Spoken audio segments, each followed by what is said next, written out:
Please tell me that I can't, that I won't, that I fail, that I'll never make it out, yeah.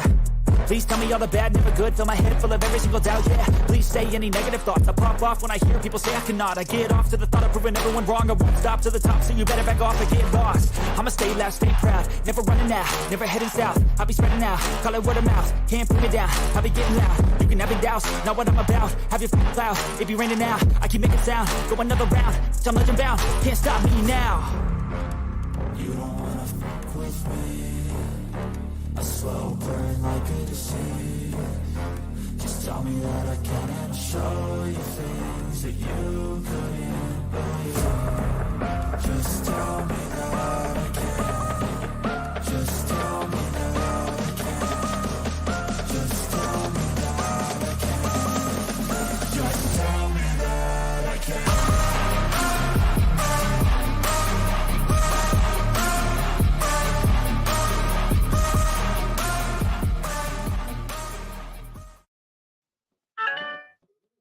Well, all right, everybody. Welcome to another edition of Unscripted. This is episode 333. That is 333. Logan, I'm going to put a suggestion. If we ever get to the 666, we're going to skip that number and just go straight to 667. We'll do a personal thing. We can put like 66X or something, Jay, if that'll help. That way we're not. Yeah, we'll figure it out. I just have bad mojo vibes when it gets to that number. Look through it.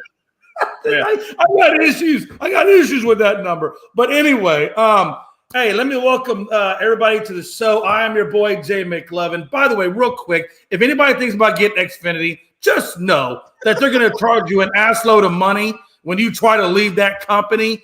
It's a horse shit thing. I recommend just getting internet and a Fire Stick. I'm going to put that out there. I am so anti-Xfinity. It is ridiculous. Anyway. McLovin do not reflect the thoughts of PSR and Gonzo Sports Room. I don't even got cable, so Jay would do whatever you want.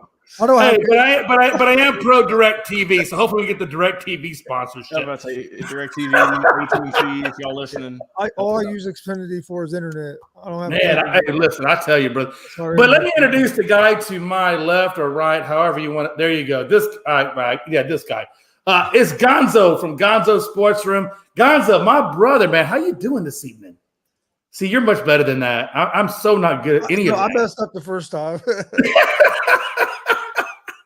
I can't do it. I can't. Oh, look, I can't.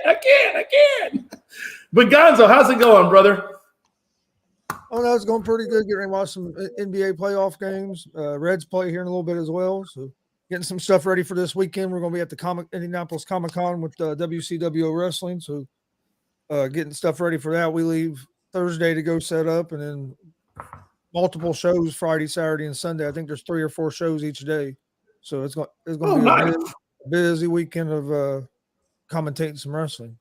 Oh, hell yeah. If you love wrestling, I will tell you, Gonzo Sports Room, you definitely want to check him out. The guy has lots of really good content. And then as the guy down below Gonzo at this point is babyface Logan Landers, my brother from another mother. How you doing this evening? Doing good, Jay. Doing good. Glad, obviously, to have another show in the books and get rolling. And we got some interesting stuff to talk about, Jay. Right before the show went on air, our boy Frankie came in clutch, sent us something. Jay, why don't you go ahead and show the people here after you get through our socials? Yeah, absolutely. We're going to definitely hit that up. Let me just let you guys know, again, for all of this breaking news content, when we're not doing shows, you can definitely catch us on Unscripted Guys on Twitter. You can catch us at Unscripted Sports at YouTube and TikTok. And then Unscripted is our Facebook page on Facebook. You can catch out on any one of those social platforms, and we will definitely keep you up to date with the breaking news. And speaking of breaking news, I don't agree with it. It is what it is. Joel Embiid is your 2022-2023 NBA MVP. Don't agree with it. I felt Joker was really the true one, but you know, what do I know? Let's poll everybody. Number one, if you're in the comments, let me know what you think about Joel Embiid as the MVP. And then Gonzo, thoughts? What the hell? Oh man, I don't think Embiid should have been MVP. I think it should have been Jokic. I think, in my opinion, what happened is a lot of these media people and writers that vote on this, they don't like giving it to a guy three times in a row. A lot of times they don't want to give it to a guy 2 times in a row. I mean, look how many times Michael Jordan or even LeBron James could have been MVP and they didn't get it. And I think this came down to a case where they didn't want to give it to Joker for a 3rd time, and Embiid hadn't got the MVP yet, and that's all a lot of the media was talking about. Hell, you even had people say he should get it because he hasn't got one before, which was the stupidest logic I'd ever heard in my life. But I think it was more they didn't want to give Joker 3 times, so they gave it to Embiid, who he deserved it over Giannis. But I think Joker should have got it. I mean, he had a better season this year than he has the last 2 years that he had that he got MVP. You know, Logan, just to kind of extend on what Chris is talking about, man. Me personally, there should be a different category for Giannis. For Joel. It should be either MHP for most hurt player, MHVP for most hurt valuable player. But most valuable player all on its own? I get it. It's political. But damn it, we all know it's Joker, unless you say different, Logan. No, I'm with you there, Jay. I think it is Joker. I mean, I just found a quick comparison of the two just for stats, just to see, maybe why they gave it to Joel instead of Jokic. So some of the stats that Joel leads in terms of just Jokic and whatnot, field goals made a little bit, obviously field goals attempted. 3-pointers, free throws, turnovers, he's got less. Blocks, he's got about 100, probably about 50, 60 more. And then points, he's got, 600 more or whatnot. So I guess that's why. But, I mean, when you look at, what Jokic did, he put up over, close to 1,700 points this year, dished out, close to 700 assists. And like Chris said, he did better this year than he did his past 2 years. So I just don't know how you can not give it to him. He led his team, the Nuggets, to the top seed in the West. And, we're not obviously going to discredit Embiid. He had a great season. And, if he would have went runner-up, this would have been his 3rd straight year. And I think, too, Chris, that might be another reason why they just gave it to him. They didn't want to have him be runner-up 3 straight times. But I saw, too, this is now the 5th straight season in which an international player has won the MVP. It was Giannis twice, Jokic twice, and now Embiid. And maybe he's wanting to defend his title in 23-24. But, yeah, I'm not super pumped about this one. I thought that it was going to be – I've been saying it was Jokic the whole season. I always had him my number 1 spot. But, I mean, just like what he did the other night, and I know we're going to dive more in deep into it, Jay, but he put up almost 40 – or, he put up a lot of work the other night. And, Joel, he didn't play the other night. If we're just looking at recency in terms of what are you doing for me, But they don't take the playoffs into account, obviously. But, yeah. They don't. They don't. I'm not – I feel like it should have been, the same as well as last year. Have Jokic number 1 and Embiid number 2. But that's just us. I agree. And here's the deal. If you look at the Sixers when they went up against the Celtics, this just kind of proves a little bit. We always talk about, a valuable player. That's somebody who gets your team to a certain level, and you just can't play without that, or they lose without that certain person. Well, Embiid wasn't there. Game 1 versus the Celtics, and Boston took care of business, Philadelphia took care of business and came away with the win. I guarantee you take Joker off that squad, and Denver's going to tumble it down to the bottom. I promise you that's going to happen. So I don't understand. The facts are there. It's clear as day that the facts are there. That it's clearly Joker that makes that team go. And it's clearly Joker that has them currently 2-0 over the Phoenix Suns in the 2nd round. And I guarantee you, he'll be there in the Western Conference Finals, most likely playing the winner of the Golden State Lakers. And we'll see how that series turns out. But, yeah, anyway, I'm off my soapbox. Unless anybody else has a retort that they want to say about this, we can get on with the show. Anybody else got anything they want to say? Nah, not about this. What a time to be alive in a world of political views. And we're not even a political show, damn it. We saw this shit. Okay. You gotta woosah this shit. Speaking of the Nuggets, speaking of Joker and all that he is, I want to take a quick look at this series. Frankie's not gonna like what I have to say, but there is certain merit to it. Right now, Denver's up, like I said, 2-0. The first game they took out the Suns 125-107. The second game they took them out 97-87. But I want to point out something. And Gonzo, we talked about this earlier on the afternoon blitz when we talked about Durant. If you look at the two games, Durant showed up. He's doing, what he's supposed to. He gave you 29, 14, and 1 in game 1. He gave you 24, 8, and 3 in game 2. He's doing what he's supposed to do. Unfortunately, they just don't have enough. Given what they gave up, just like what they had to give up to get Gobert in Minnesota, they gave up a treasure trove to bring in Durant. Unfortunately, I really feel like no matter how well Durant plays, they just don't have enough. After Durant and Booker, they just don't have enough to stay and compete with anybody else. And I really believe that's what's hurting that's what's hurting the Suns right now. And I don't think they're going to be able to stop the Nuggets. And I do see a sweep happening. But what are your thoughts on Durant with the Suns and with this series in general? Gonzo? Well, yeah. No, I thought Durant played pretty good game 1, but game 2, he didn't play terrible. I mean, if you look at his numbers, they came out pretty good. But if you look, he missed a lot of shots. He wasn't the typical efficient Kevin Durant. I think he was 2 for 12 from 3-point range, and he can't shoot 2 for 12 from 3-point range in the Suns to be successful. And he usually don't even take that many threes for the most part. He's more mid-range guy and can get to the rim, but don't get me wrong, he can shoot the 3, but he can't go 2 for 12. But I think it comes down to, I've been saying it this whole time, especially since playoffs started, they have no depth, and they're playing Chris Paul and Booker, and especially Booker and Durant 45, 46 minutes a game, and these guys are going to wear out throughout a 7-game series for one, but they're not getting no points from nobody else. And then when Paul went down, like he typically does in the playoffs, he went down last night. Damn it. They really struggled, and they're playing too much. They're trying to play too much one-on-one ball. It's all get the ball to Booker. Everybody will stand around and watch and try to hit a tough jump shot, which they're capable of hitting. But when you're not hitting those, then you get yourself in trouble. There's no ball movement at all on that side of the court, and then you go to the other side, and the ball's flying around everywhere with Denver.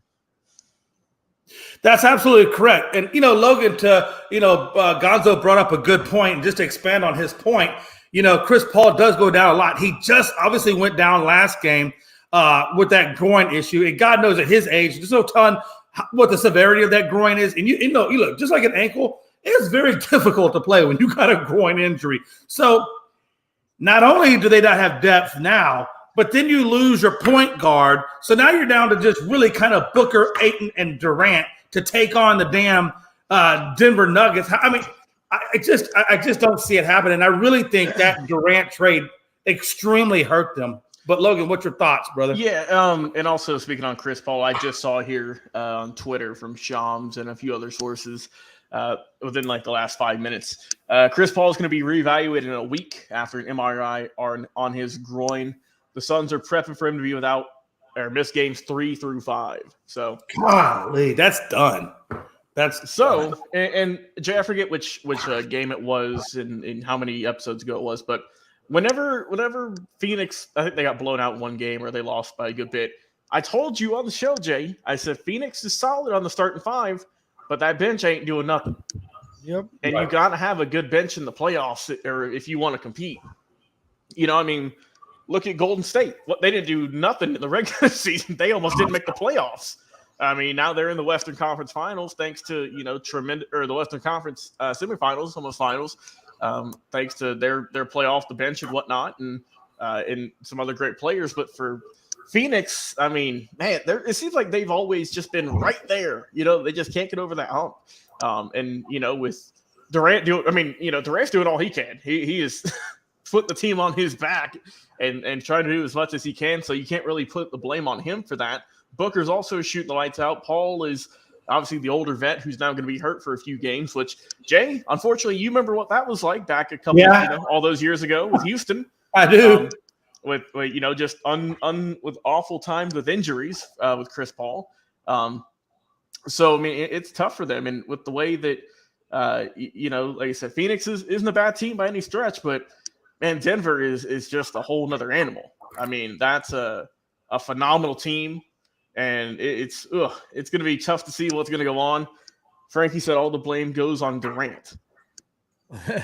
Man. Of course, Frankie's going to say that. Yeah, of course, Frankie is. Hey, but Gonzo, well, first of all, to Frankie, no, I know what you're saying, and I get what you're saying. Yes, what they had to give up to KD was the reason why it is to blame. But if you're going to put blame on anybody, all of the blame, all of the onus falls on Suns ownership because they're the ones that decided to bring him in and decided to give up all of what they gave up. So really, if you're going to blame anybody in this, you go blame Suns management. Go blame Ashibia, or however you say that guy's name, and go talk to him about where they are. Gonzo, I'm going to give you one more opportunity on this now. One more opportunity. I'm going to let you in one more time. Suns, I believe are going to get swept. Chris Paul just went down with the groin. He's not coming back. What do you think? I'm going to let you in one more time. I'm still not going to say it's going to be a sweep. Of course you're not. You're like Frankie and KD. It's because even look at the last series. I thought they would sweep Minnesota, and they ended up not sweeping them. So I think there's just going to be that one game. But I'm going to say in 5. Yeah, 5. Gentlemen's sweep. Okay, that good enough for you, Jay? Yeah, that's a no, not really, because they're going to get swept. But you're like, look, and I love you, man. But you and Frankie have some similarities. Y'all are both stubborn. If it goes 5, Gonzo's got bragging rights for a little bit. Hey, listen, if it does go 5, I will absolutely unequivocally make sure that Gonzo gets he gets all the due flowers that he is accredited for.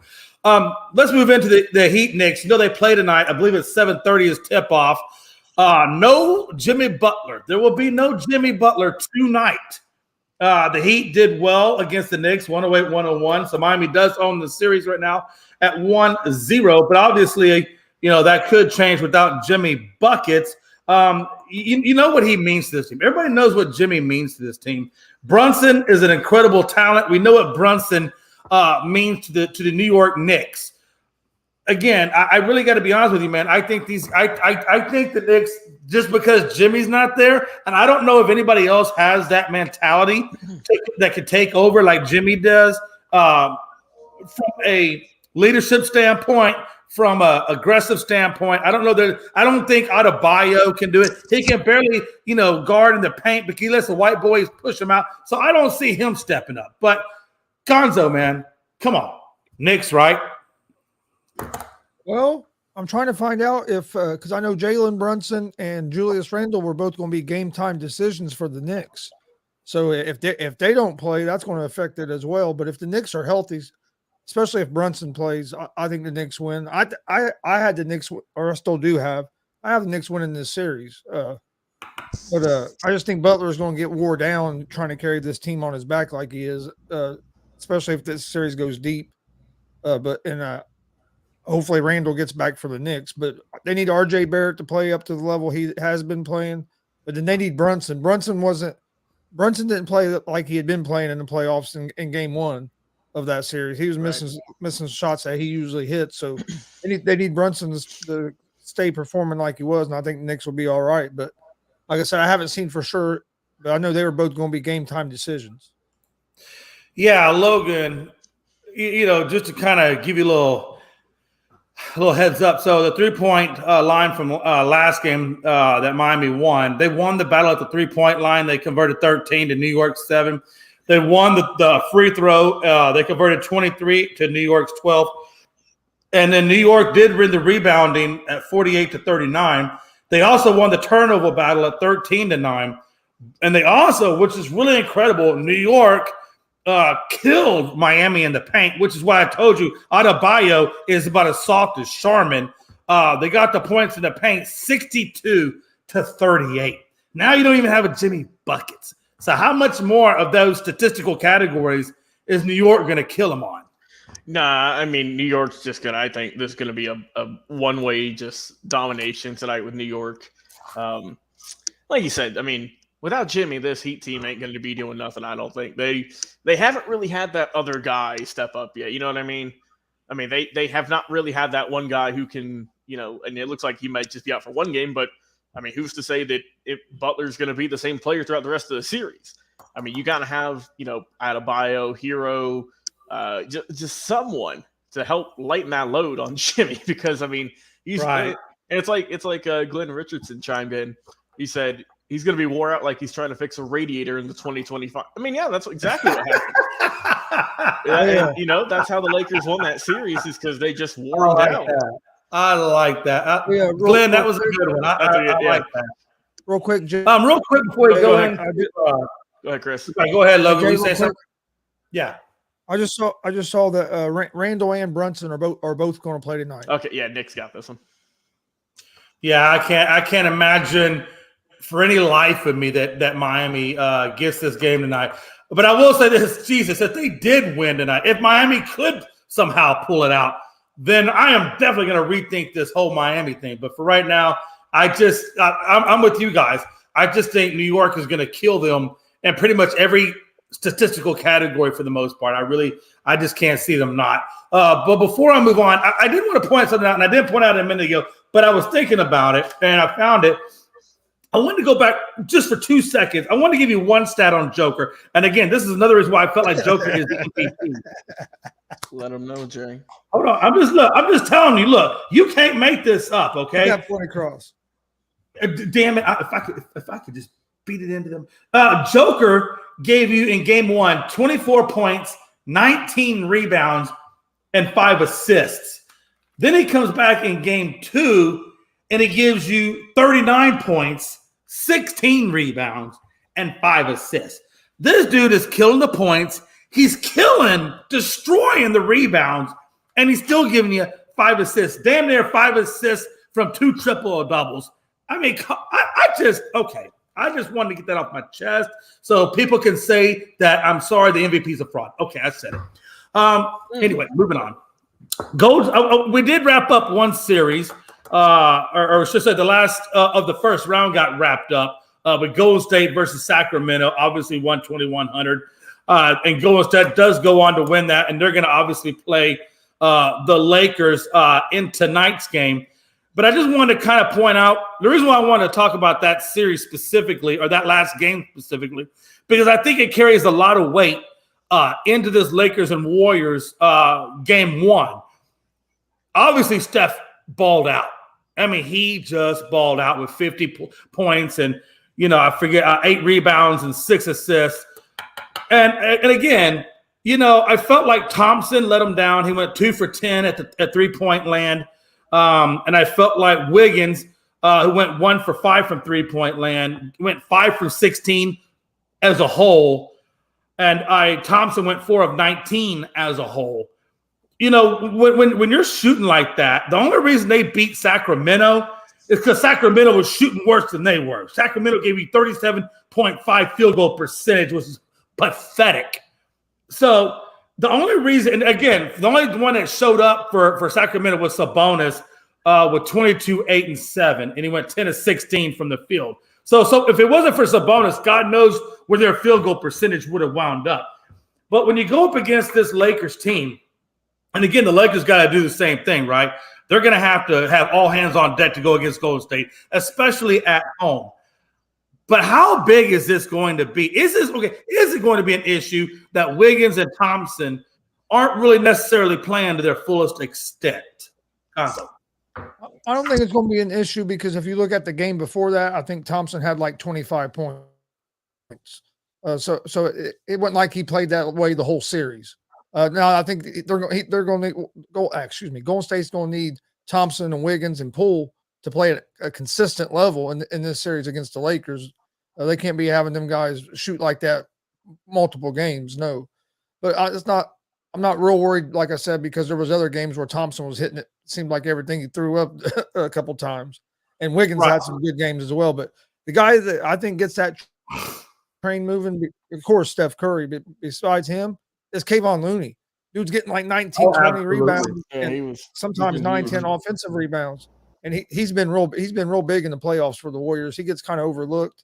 But then I like the way it went because I like Curry getting the 50 because a lot of people always says he don't show up in the playoffs. So I like that last year he carried his team to a championship, and now he's doing this where he's mainly where he's the guy, and to be able to carry his team in a game 7 like that, and if he can, like we talked earlier, if he can win a championship this year, get his 5th and doing it, carrying the team like he is, I mean, that just helps his legacy. And I think he gets disrespected a little bit. So I think he might get a little more respect that he deserves if he gets this other championship, especially carrying the team like he has been. Oh, there's no doubt about it. And I'm really glad you brought up the Looney 21 rebounds that he brought, because when they interviewed Steph at the end of that game, he really that was one of the biggest things he pointed out, was he felt like Looney, with all the rebounds and all the hard work that he was doing at the paint and stuff like that, really got that team dialed in, and that was huge. Logan, I think if I was going to title this series or put a point on this series, I think it's going to be whoever could be the most consistent team is going to be the one that wins this series. But what are your thoughts, Logan? Yeah, I mean, Chris, you brought up a good point there. Just mentioning just how vital Kevon Looney's been, especially in the last handful of games. Especially because, I mean, if they didn't have him, if he wasn't playing nearly as good in that series against Sacramento, they more than likely would have lost that. I mean, because, I mean, for a minute, Sacramento, they were in the driver's seat. They were looking good. But, I mean, Golden State, once again, like we've been saying it for, about 10 years now? I mean, right. they found a way to win. And, that's why they're one of the best teams in the last, how many years, man, in terms of just reliability and how good they're going to do in the postseason. But coming into this series against the Lakers, it's going to be a good one. It's going to be a really good series. It's going to be, how's LeBron going to hold up? How's AD, most importantly, going to hold up? As good as he was this, previous series, my God, he was unstoppable, it felt like. And mostly, are the 3-pointers going to be hitting for the Warriors? Because if they are, more than likely they're going to win these games. And if not, then it's going to be the battle of attrition. And we know, obviously LeBron and AD, they're wanting to get these wins, especially LeBron, because Steph Curry's kind of had his number over the years. I think LeBron's 2-7 all time. I think in series against Curry throughout his X amount of years. But I mean, he's wanting to get this one. So we'll see how it goes. But I think it's going to be a really good battle, though. Just two really good teams. Obviously, the Lakers have that really good midseason turnaround to get them here, and then the Warriors they were mediocre the entire season. They just kind of came alive in the playoffs. So two teams who were hot at the right time, and we'll see who walks away on top. Yeah, no doubt about it. And again, so the Lakers and Warriors, they had the late game tonight. So you get the Knicks at the 7:30. I think you get the Lakers at 10. So those are going to be your two games for tonight. The other series that I want to talk about real quick was John Monroe already kind of chimed in a little bit. By the way, hey, how's it going, John, man? Good to see you, brother Glenn. Glad you're here, Frankie, everybody hanging out. I appreciate all you guys. But John says, hello, guys. Celtics, you can't be doing what you did last night or you won't be going far. Mm-hmm. And that is a damn good statement, and there's a hell of a lot of truth to that. Rob Scott says, fake show, Lakers show, Warriors in 6. We will see, Rob, but I do like the stumbling, rumbling, jumbling comments that you're making. I'm going Warriors in 6 as well. Of course you are. Why would you be any different? Hey. I'm kidding, man. Hey, we'll see. Hey, 5 Warriors in 6. I'm telling you, look, the Lakers got to take one out of Golden State. They don't got to take them both, but they got to split the series in Golden State, or I do believe it will be Lakers in 6. So, again, it's going to be predicated on these two games in Golden State as to where it goes 6 or if it can go 7. We'll have to wait and see how that pans out. But let's get back into what John was saying about these Sixers. Again, they had no Embiid, and yet the Sixers still beat the Celtics 119-115. And again, he has a sprained knee. I think he's going to try to go in the next game. I haven't heard anything about him being ruled out. Do we know if he's been ruled out or is he still day to day? As far as I know, he's still day to day. Yeah, Okay. that's as much as I know. Also, Interesting. I'll tell you guys, as a Houston Rockets fan, I have seen Harden for a very long period of time, and the only time I've ever seen Harden show up for anything, in terms of, I'm speaking on the playoffs, was in that Golden State series that Logan alluded to earlier with Chris Paul. He showed up, and the only reason they didn't get that is because Chris Paul went down with injury, and so did the Rockets. So this is the second time that I've known Harden to step up in a playoff series, and he did it well. He went 17 of 30, 7 of 14, so he shot 50% at the three-point line, and he gave you 45, 1, and 6. Maxey, another guy that showed up. He gave you 26 points, 1 rebound, 2 assists, and then Tobias Harris was another guy who shot 50% for field goal range and gave you 18, 5, and 3. And I thought Reed, the other small forward that they had, did really well with 10 points, and he got 13 rebounds. So it was a really nice, well-rounded effort that was led by Harden on that Sixers. And I'll tell you, the Boston Celtics gave everything they had. They didn't lay down. They came out and fought just as hard. Tatum gave you 39, 11, and 5. Brown gave you 23, 6, and 4. Brogdon off the bench gave you 23 and 3. Points to the paint was Boston at 66 to 42, which makes sense since Embiid wasn't there, that reflects the way it reflected. Field goals, it was 58 to 50 in favor of Boston. And the turnovers was 16 to 8, which was in favor of Philly. But Boston showed out. And for anybody that says, and I know Gonzo has a good point.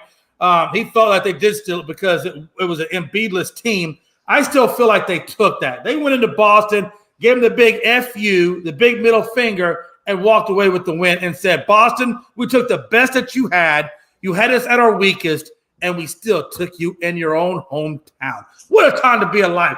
But Gonzo, thoughts on the series, brother? The game last night was crazy. Like you said, the old James Harden came back. Not only did he have the 45 points, but he also hit the three-pointer with 8 seconds left in the game to put Philly up by 2. So he was clutch.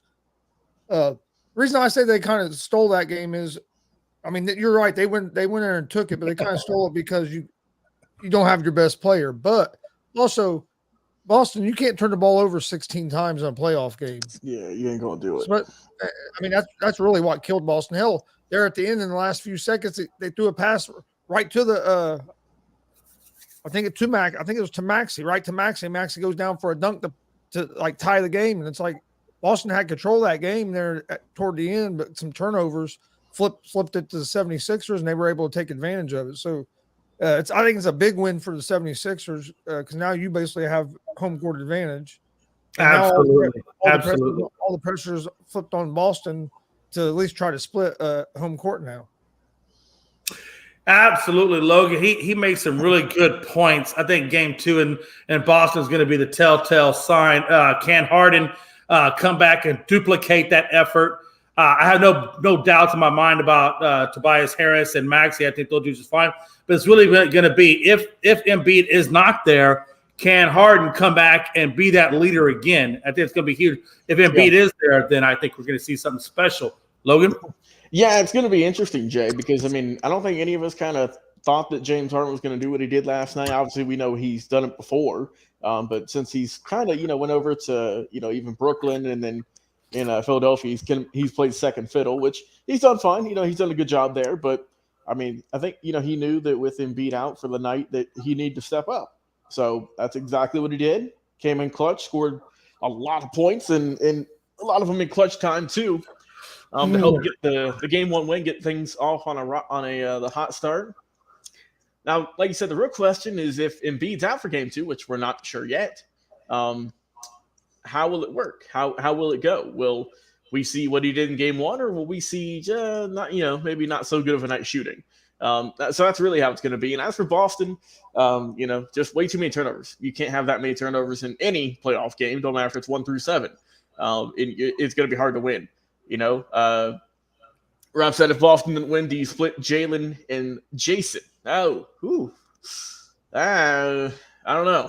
That's I a don't tough think one. you do yet. I think you could at least go one more year just because of the coach. I would say because of the coaching Yeah. change. Yeah. It's hard to split those two guys up because Yeah. honestly, it's not their fault where they are. You know, it's other. I mean, they fought. They gave everything they had. It's those turnovers that really hurt them. And there's a chance that Marcus Smart might miss the next game because he has a bruised sternum from last night's games, and so he's either doubtful or questionable for game 2. Also, too, just thinking about it real quick though, it's crazy just how good. I mean, Boston's been. I mean, back-to-back seasons with 2 separate head coaches now, and I mean they're knocking on the door of the Eastern Conference Finals. I mean that just tells you just how talented that group is there. Yep. Yeah, absolutely. We want to say hello to Billy Buzz Smith, brother. It's good to see you. Good to hang out with you, man. Rob now Scott. we're going to turn our attention over to the NHL if we can. Logan, this is your squad, man. Hurricanes. Hey, Hurricanes and the Stars both wrapped up their series Friday. Maple Leafs and Oilers wrapped up their series on Saturday. So I gotta, so we're gonna look at the first series now, where Panthers and I don't know. We're just gonna say Frankie. This is a moment of silence for the Bruins going down to the Panthers. I don't feel bad, but I feel bad, but I don't feel bad for poor Frankie. This reminds me of Jay, that Golden State Warriors team. They got the most wins in NBA history. They still couldn't do it, but at least the Warriors made it to the finals. Hey, I am going to give the Bruins a little bit of credit here. Hey, look, if you're going to go out, at least they took them to overtime. They didn't just lay down. Like they pushed them all the way to the end. So I'm going to give them credit there. They had a really good third period where they got 2-1, but that fourth period, it just wasn't in their favor. And Montour had 2 goals, and that was impressive. And again, the Bruins did good. Their power plays, they had 4, they converted 2, and Florida had 3, and they converted 1. But at the end of the day, man, I got to ask you, the question I want to bring out of this series before we go talk about this Kraken real quick is, where do you see this Panthers now? Because they look pretty damn impressive. Yeah. And I think the Panthers have the Maple Leafs. They're playing right now. The Panthers are actually up 1-0 after the first. Okay, and they are playing the Maple Leafs. So, yep. How do you see this Panthers and Bruins? Panthers and Maple Leafs now. The Panthers look like the real deal. Yeah, I think the Panthers are going to ride that momentum. Question is for how long? With Toronto, obviously they had a really solid season as well, getting over 50 wins. So we'll see, man. Obviously we're getting closer and closer to raising up Lord Stanley, and we'll see what these teams can do. But I think, obviously, Florida's off to a hot start right now, winning 1-0, and we'll see if they can hold on to the lead, hold on to that momentum, and get that game 1 win. But I think it's going to be a really good series, though. I think, people were doubting Florida winning against Boston, with how good Boston was during the regular season. But man, it ain't about the regular season, it's about what you do in the postseason. It's about who gets hot, which players, which goalies too, especially. And that's what the Panthers did in that series against the Bruins, and see what they can do against the Maple Leafs. Yeah, absolutely. Gonzo, again, man, Panthers versus the Maple Leafs. They're up by 1. Is this Panthers? Are they going to be able to handle these Maple Leafs and take the series? How do you see it going? I'm gonna say Panthers going the series. That's but that's just basically going just because I think they're hot right now. Yeah. And I'll be honest, I haven't watched a whole lot of it, but just be hearing what I'm hearing and stuff. And Dad watches quite a bit of it because he follows Vegas. But I think the Panthers might get them. Well, there you go. And then we look at the next series. The Kraken obviously took care of business and eliminated the former champions at this point now, honestly, because they are no longer champs since they've been eliminated. They don't have a chance to become champs. So I'm going to go ahead and put them in the former champion category. And Seattle Kraken took them out 4-3. Got to be honest with you, second season. and you're already taking out the defending champs. That is amazing. The Kraken are now going to move on to play the Stars. We'll get to that in just a minute because they actually play tonight as well. But I thought that was crazy, man. The Kraken did not get as many of the categories as what the Avs did. They got them on shots, 34-27, in favor of the Avs. The Kraken got them on hits at 46-23, but on faceoffs, they got them 32-23 over the Kraken. And then the Kraken had 0 power plays, and then the Avs actually got a goal on their only 1 power play. But it was interesting on blocked shots where the Kraken had 29-11 of the Avs. And I got to be honest with you, that goalie, Grubar, had 33 saves. He was one of the heroes for the Kraken that night. And that Bjorkstrand got 2 goals. So those are really your 2 main guys for the Kraken over the Avs. But was anybody surprised that the Kraken took out the Avs? Yeah, I mean, it was, it's like what the Golden Knights did a couple seasons ago. They ran all the way to the finals, and they couldn't get it done, unfortunately. But, I think that was, their first, maybe second year also, just like Seattle. Wow, it's just, like John said, who didn't think the Kraken was going to go to make the playoffs, even get past the first round? This is their second year. People get how Vegas started. And then you say, yeah, I did just read your thoughts, John. There you go. That was before you even put it in the comments. I said it. So that's just like the sync we're on right now, me and John. But, I think that Seattle, obviously, they've got a lot of momentum knocking out the defending champs. But, Jay, I know you're going to be you're rooting it all against them, hoping that your boys can knock them out and you can keep moving on. Hey, we got to get quicker at this. John Suds getting pissed off when he read his comments at time. John, that was exactly the job I gave to Logan, and to be fair though, Jay, I said it before John even put it down there. Look at the time. Okay. I'm gonna give you. I'll tell you what I do, Logan. I'm gonna give you partial credit. You still got a job. When do I get paid?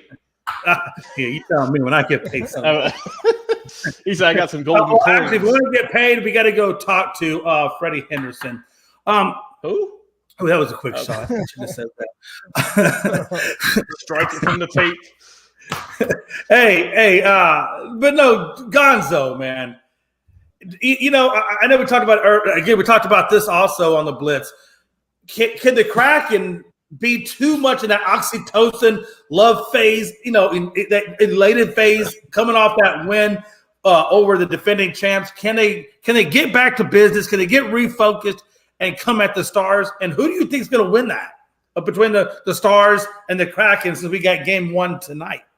To be honest with you, I don't know enough about either team. I hope Dallas wins just because I want to see Dallas. Jay happy. Well, I want to see Dallas versus Vegas so I can see my dad and Jay go at it. Oh, me that's too. Perfect. That's what I want now. Sorry, Kraken. Yeah. Hey, Mickey Delaney, we totally feel bad for you because he's going to hit me up in the comments, I swear, every day now. So I'm going to be living on the Mickey Delaney train. But yeah, man, definitely. Me and Tony, it would be amazing to square off against him. So that's going to be a lot of fun. Hey, I'm looking for that one now. Man, listen, I'm going to DDT that micro midget wrestler like you wouldn't believe. Don't tell Tony I said that because he might kick me in the kneecaps. Hey, that's why everybody knows my legs are my weak spot. So if you take out the kneecap on me, which isn't hard, Jay's going to go down like a backs and match sticks. John also says Kraken has to win the power play if they're going to win, and their goaltending has to be superior. John, I agree with you because we all know about the Kraken. They are not a physical team. They're quick, skillful, but they are not physical. And Dallas is straight up physical. And they have a great goaltender in Ottinger. And Marchment is really, really good on the power play. So I really want to see how the Kraken can respond when Dallas puts them into the wall and really starts to put the beat down on them. Can they overcome that? So that's going to be good to see. And then John says, can Pops get his leg that high to reach your knees? Damn, I'm going to leave that there. What a time to be alive, man. And then I think if we look at the Rangers and Devils, they just wrapped up their series the other night, and they took out the Rangers 4-0 for the 4-3 win. And it will be the Devils versus the Hurricanes. Logan, wow. Before we get into that real quick, I just want to kind of go over the schematics real quick. The goalie for the Devils got 31. I think his name is Schmid, something like that. He got 31 saves. So he, in my opinion, when you take somebody out 4-0, yes, your scoring is amazing, but giving them 0 goals, that's pretty impressive. Shots on goal was 31 by the Rangers to 24 by the Devils. Hits was in favor of the Rangers again, 23-18. Faceoffs, 26-25 in favor of the Devils.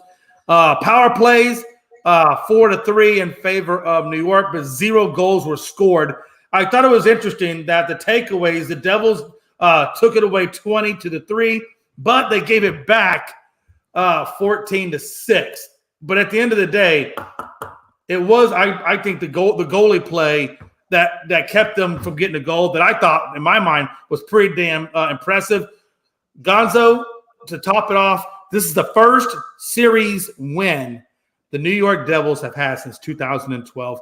What is your impression of the Devils coming off this win against the Rangers and securing it versus the Hurricanes next round? You're gonna get yourself in trouble if you keep calling the New York Devils or New Jersey. New Jersey Devils, yeah. Get yourself in trouble. I was gonna keep it Devils and Rangers. We'll just keep it that direction. I think it was a big win for the Devils. I mean, going against the Rangers, who's the more popular team, and they're, you know what I mean, and it's not like they're real far apart. They're pretty close in proximity. So to get a win over them, that's in New York. I mean, that's a big deal for New Jersey. I don't know how they're going to fare going forward, but I do think that was a big deal for that franchise. I don't know, it's kind of like the Clippers and the Lakers in a way. And you have two teams that that close to each other. Yeah. And and just to go off what Chris said, I mean, obviously it was a good series between the two, and I mean it's a long time coming for the Devils. Like you said, 2012. It's been 11 years now at this point, so long time coming for the fans. They're ecstatic for all this, and it's against a tough team too. So now, unfortunately, they get knocked out this round though, Jay, by the Hurricanes. But hey, it is what it is. Yeah. So how do you and I definitely I can see the Hurricanes taking care of business over the Devils. I just think I think that is their one to win. Honestly, I really do. So that wraps up hockey again tonight. We had the Panthers versus the Maple Leafs, and then you had the Stars versus the Kraken. So those are your 2 games on tap for tonight.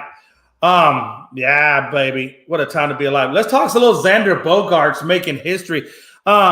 Again, this guy is the first guy to hit a home run in 4 different countries. Clearly Mexico, U.S., Canada, and, of course, England. So he's hit a home run in all 4 countries. The other ones have only done 3. Brantley was one of them, and I forget who the second one. There's only 2 guys that hit home runs in 3 countries. But, again, he broke that, hit it in 4 countries. And Xander Bogaerts, guys, this guy's playing really, really good baseball right now for the Padres. He's batting .311, 6 home runs, 13 RBIs, and 19 runs scored. I mean, he's doing everything that they brought him in to do. He's doing it. What are your thoughts on Xander Bogaerts, Gonzo? No, I mean, we've all known he's a hell of a player, but it's pretty cool when you get to mark yourself in history with stuff like that. So that's a pretty cool little stat that he has in history now, that he's the first to hit in that many different places. So it's a pretty cool moment. I know that was a crazy game there in Mexico. That one game they hit, I think, 11 home runs combined. Yeah, that's insane. It was elevation, man. It was crazy. That ball was just flying out there. He said that's not a baseball game. That's a home run derby. Oh, you're not kidding, man. Logan, thoughts on Xander Bogaerts, man, and his accomplishment in 4 countries? No, I mean, I want to look at it. Yeah, I mean, it's super impressive, man, that he was able to do that. And, like you said, that game in Mexico was just wild all in all. But, I mean, Xander's been the best player on this team this season. I mean, Tatis, just came back. It's hard to really put a whole lot on him. Soto's been a disappointment, though. He has not really been off to the hot start, 30-some-odd games in. But I mean, Bogarts, he's the only one on the team, at least from just quick glance, hitting over 300. Tatis is also, but obviously he's played in less games. But man, just I mean, he's doing everything, and just a cool little feather in his cap there. I'd say he's the first one, and maybe only, we don't know, to ever hit four in separate countries. So cool for him, man. Glad for him, and hopefully this is good for the Padres and maybe get things turned around after his subpar performance so far this year. Yeah, absolutely. And I just gotta tell you, man, I think that's incredible that you can hit 11 home runs in a game. I mean, again, that's like a derby to me. But John Suggs does wrap up that hockey. He had one comment there. He says the Devils have more than 1 to 2 players that can score. Hurricanes seem to like their main score. And I'm a Hurricane fan.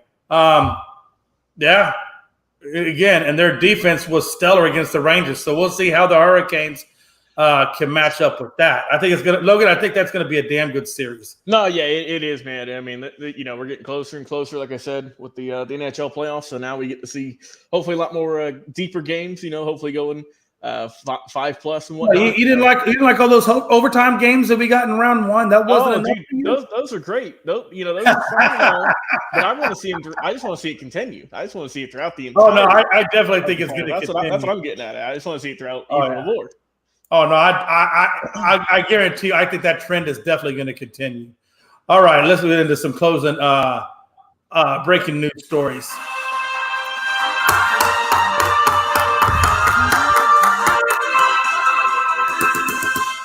All right, fellas.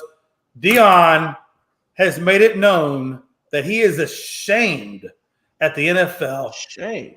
He is ashamed. He said HBCU players are not getting the recognition in the draft from the 32 ball clubs that they deserve. Matter of fact, it was Isaiah Bolden, the cornerback out of Jackson State that was taken by the Patriots, 7th round at pick 245. That was the only one. Now, last year's draft, they had 4 HBCU players drafted. And I will tell you, it's not from a lack of giving them their due. The NFL did start a combine specifically for HBCU players in 2020, and they did it in 2021 and so forth.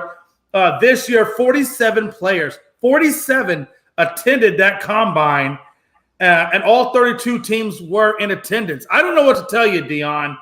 If they felt like only one was worthy of the draft, then only one is probably worthy of the draft. What do you want them to do? I don't know. How do you guys feel about it, Gonzo?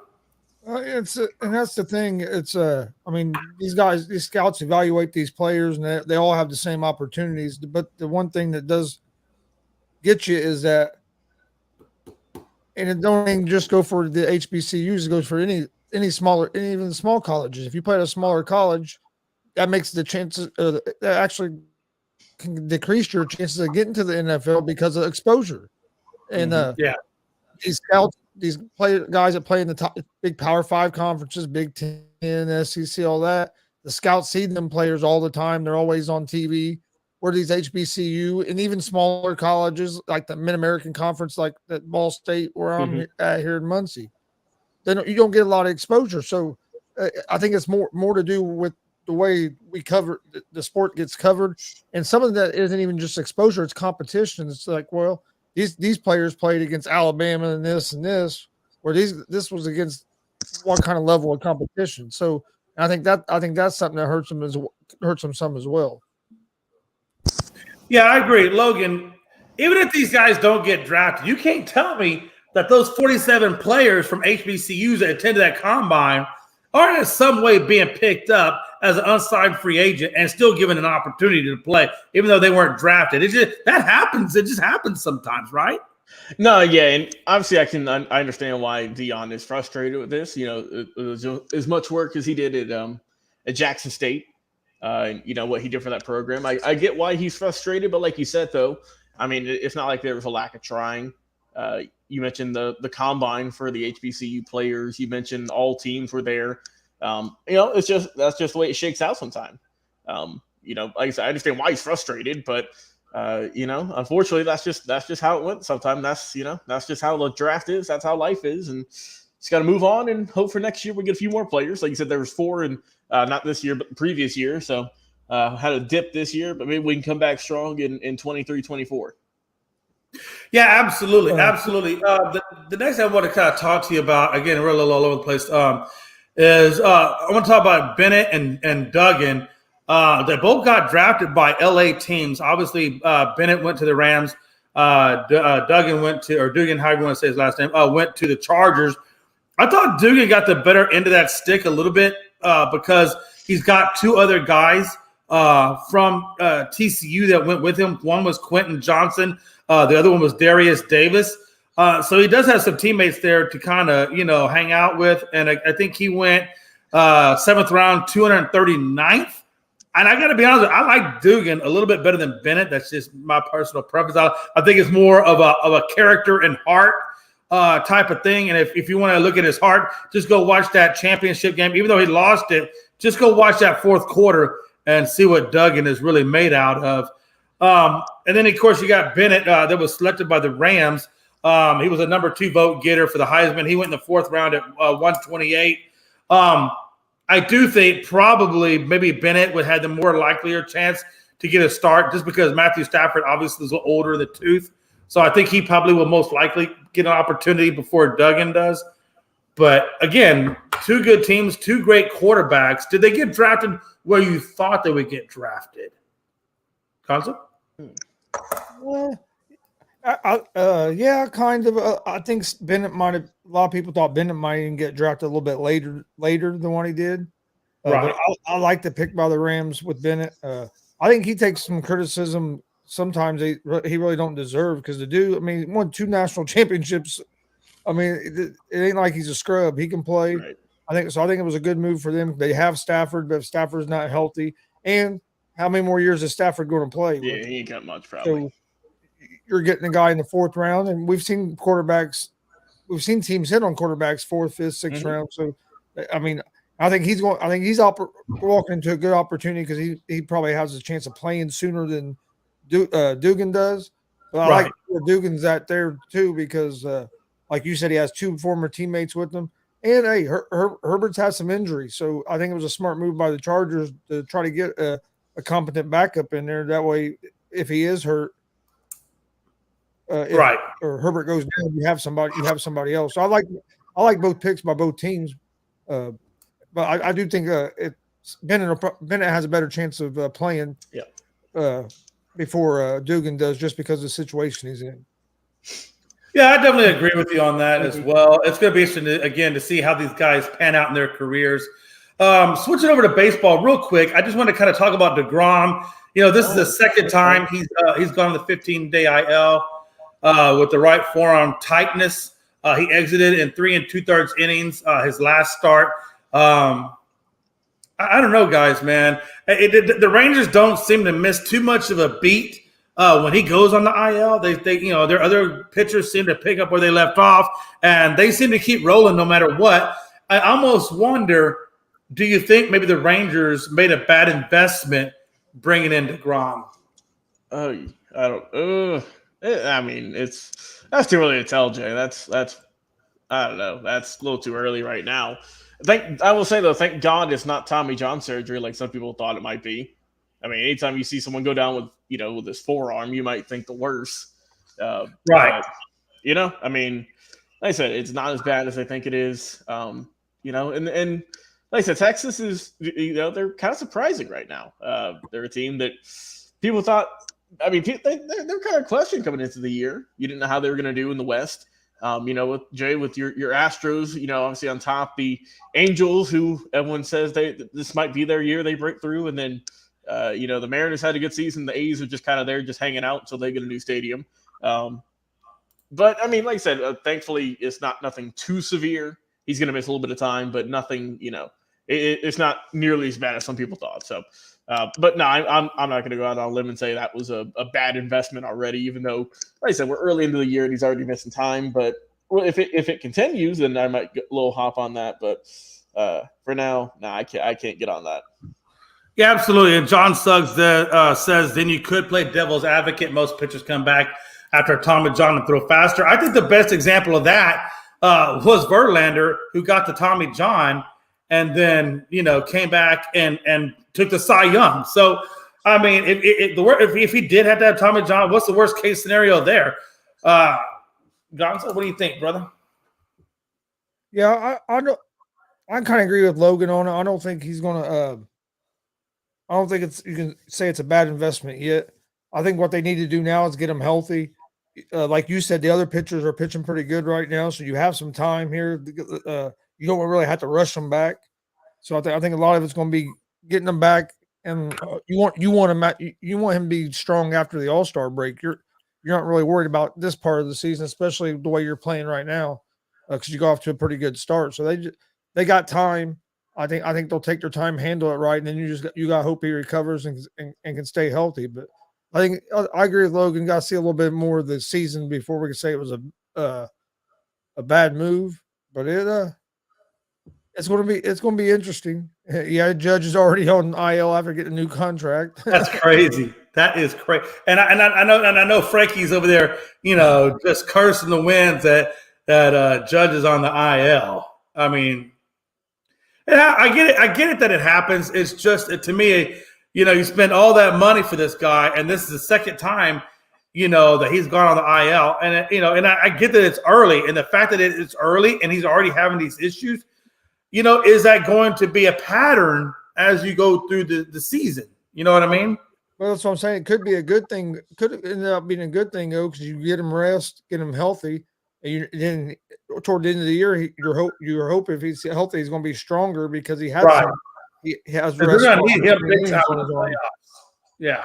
So you're definitely going to need him big time in the playoffs. All right, we're going to wrap it up with the last topic of the night. That's the XFL game that's going to be happening in 2 weeks on May 13th out there in San Antonio between the Defenders and the Renegades. I tell you, it's crazy. You look at can Javante Payton eclipse 100 yards rushing because he had 94 yards against Houston for the Renegades. And then you say, can DC handle the Arlington defense who put up 3 sacks on Houston, 3 for loss, and then an interception? And then can DC, who allowed DiNucci to put up 295 yards and 3 touchdowns on them, can they stop, can their defense be good enough to stop the Renegades? The Defenders threw for 2 interceptions versus the Sea Dragons. So, I got to be honest with you. We talked about that last time. When the last time the Renegades played the Defenders, they lost by a point.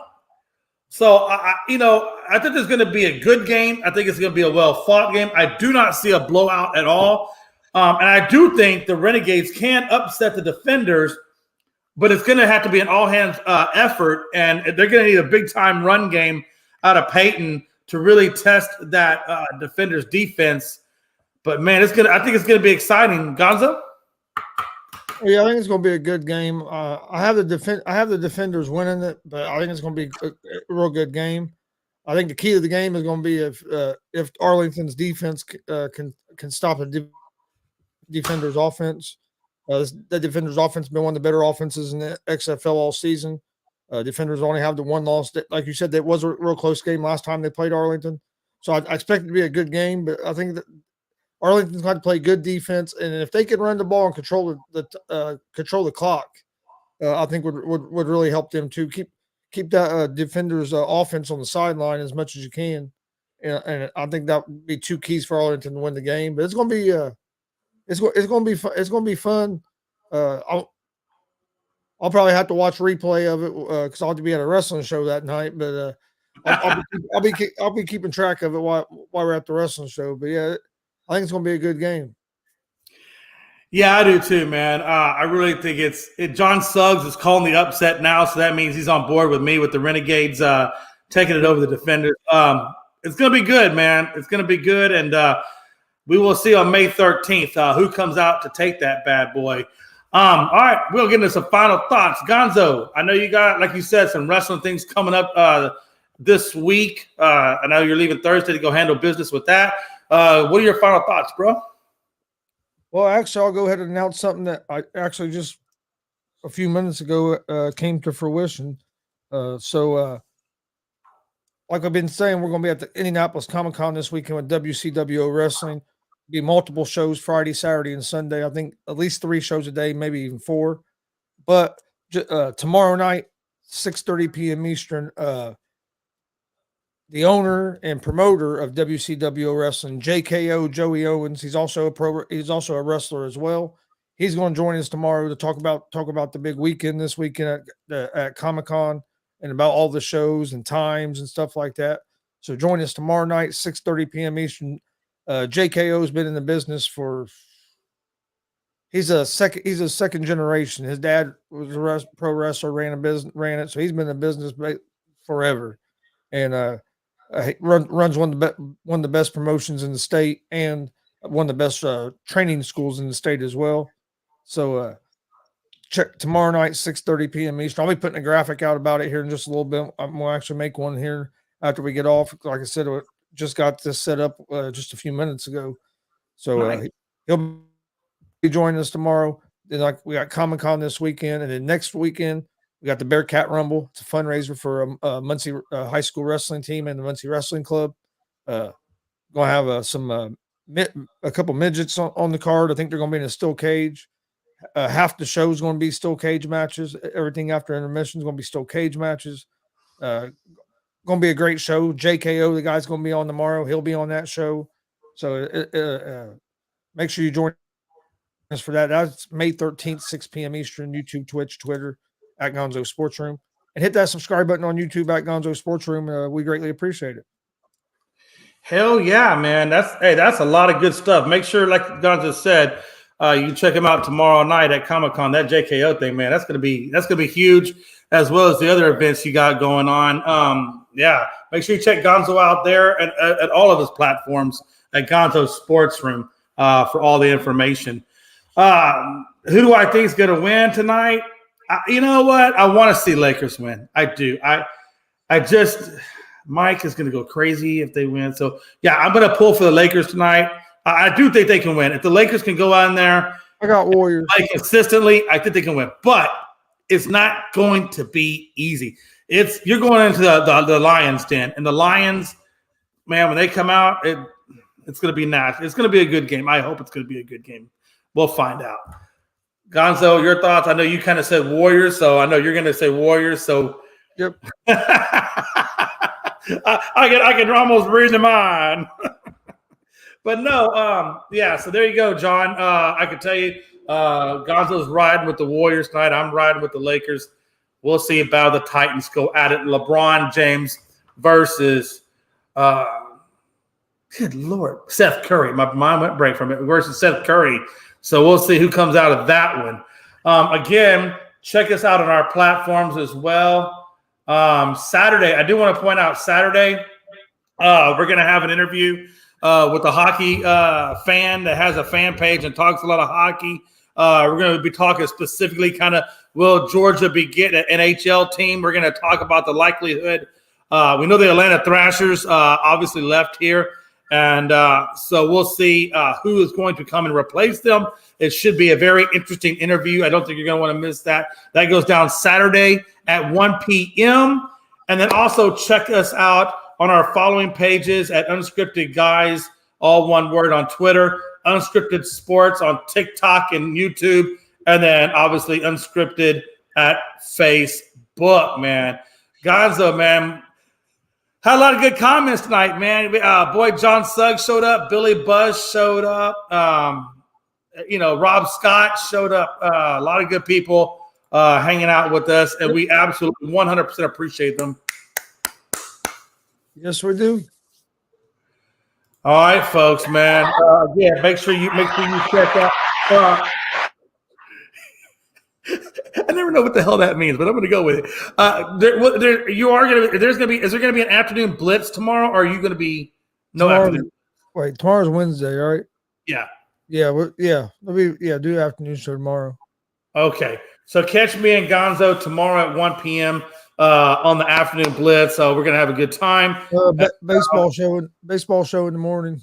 Yes, baseball show 9 a.m. Eastern around the bases, and then afternoon blitz, 1 p.m. Eastern. And then I'm pretty sure Gonzo will be out the door and off to Comic-Con as soon as that's over. So catch us tomorrow on those shows.